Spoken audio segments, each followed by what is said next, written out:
আসসালামু আলাইকুম ভিউয়ার্স, আজকে আমি আপনাদের জন্য নিয়ে এসেছি একেবারে ইউনিক একটা রেসিপি।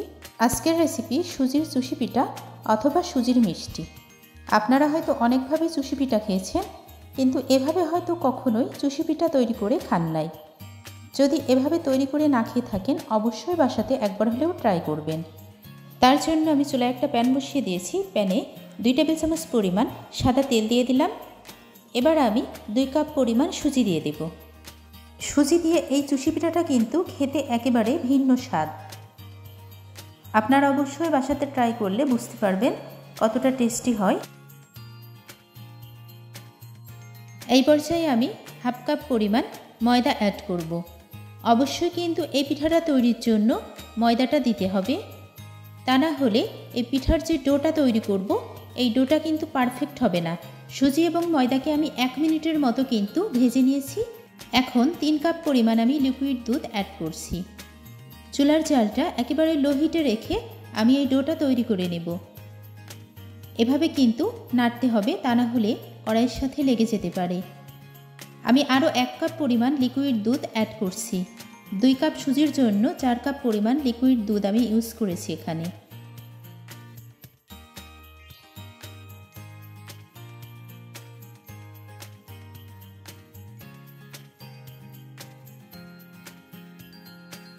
ডো তৈরির জন্য পারফেক্ট হয়ে এসেছে। এই পর্যায়ে আমি কড়াই থেকে এটাকে একটা ডিশে তুলে নিচ্ছি।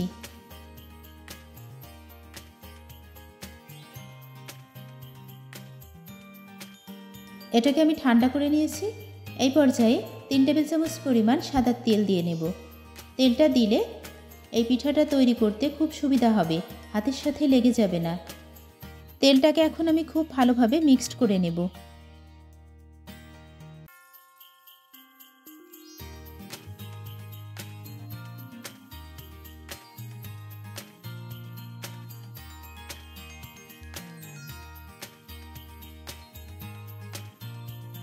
হাতে তেল লাগিয়ে নিয়েছি। এবার আমি প্রত্যেকটা পিঠার শেপ দিয়ে নেব। ঠিক চুষি পিঠা যেরকম হয় আমি চুষি পিঠার আকারে কিন্তু শেপটা দিয়ে নেব, তবে এগুলো একটু বড় সাইজের হবে।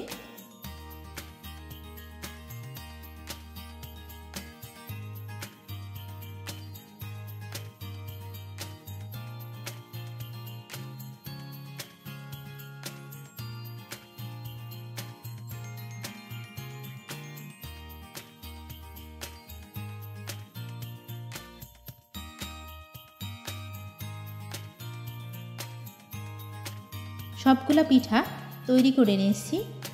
এবারে পিঠাগুলোকে ভেজে নেব।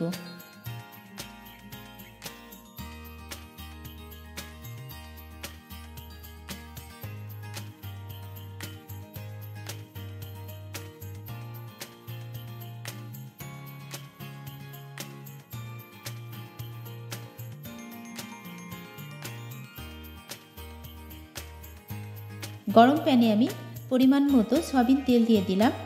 তেলটা খুব বেশি গরম করব না, হালকা গরম থাকা অবস্থায় কিন্তু আমি পিঠার অর্ধেকটা দিয়ে নেব, আর বাকি অর্ধেকটা আমি আরেক ব্যাচে ভেজে নেব। একবারে যদি আমি দিয়ে ভাজতে যেতাম তাহলে কিন্তু পিঠাগুলো ভেঙে যেত, যার কারণে আমি 2 ব্যাচে ভেজে নিয়েছি।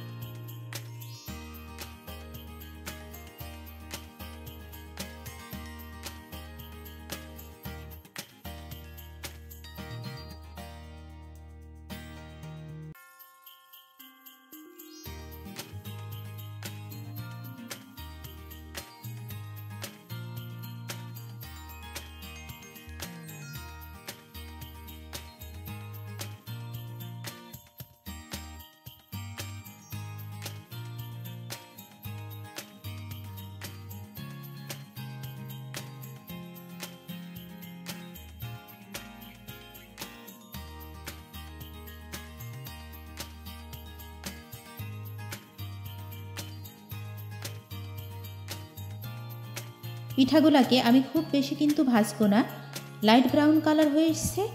এখন উঠিয়ে নিচ্ছি। সবগুলো পিঠাকে আমি এভাবে ভেজে উঠিয়ে নিয়েছি। এবার আমি শিরা তৈরি করে নেব। আমি কিভাবে শিরাটা তৈরি করব সেটা দেখার জন্য অবশ্যই আপনারা সঙ্গে থাকুন।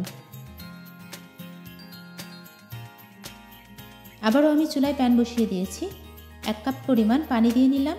এই পানির মধ্যে আমি 200 গ্রাম পরিমাণ মিশ্রি দিয়ে নিচ্ছি। আপনারা এখানে চিনিটা ইউজ করতে পারেন। মিষ্টিগুলো একেবারে গলে এসেছে আর ঘনত্বটাও কিন্তু গাঢ় হয়ে এসেছে। এখন আমি 2টা এলাচ দিয়ে নিচ্ছি সুন্দর একটা ফ্লেভার আসার জন্য।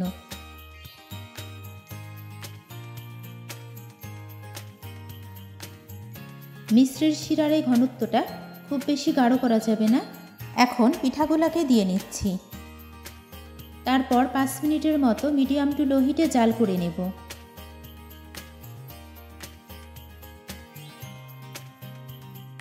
মিষ্টির শিরার ঘনত্বটা একটু গাঢ় হয়ে আসলে তখন আমি চুলা থেকে এই পিঠাগুলোকে নামিয়ে রাখবো।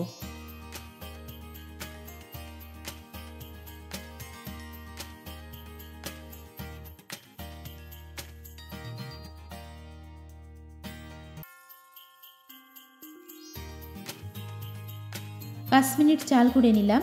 মাঝে মাঝে কিন্তু একটু নাড়া দিয়ে নিয়েছি আর খুবই আলতোভাবে নাড়তে হবে যেন এই পিঠাগুলা ভেঙে না যায়। চুলাটি এখন আমি অফ করে দেব।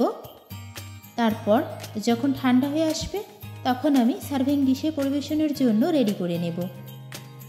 কতটা টেস্টি এবং লোভনীয় হয়েছে এই পিঠাটা আপনারা অবশ্যই বাসাতে তৈরি করলে খেলেই বুঝতে পারবেন। আমি চামচ ব্যবহার না করে একটু কড়াইটা এভাবে ঘুরিয়ে দিলাম। খুব দারুণভাবে পিঠাগুলা তৈরি হয়ে গিয়েছে। পিঠাগুলা কিন্তু দেখতে যেমন লোভনীয় হয়েছে, খেতেও কিন্তু দুর্দান্ত টেস্ট হয়েছিল। এই পিঠাটা কিন্তু এক ধরনের মিষ্টি বললেও চলে। মিষ্টির থেকেও টেস্টটা কোনো অংশে কম হয়নি, এতটা টেস্টি হয়েছে।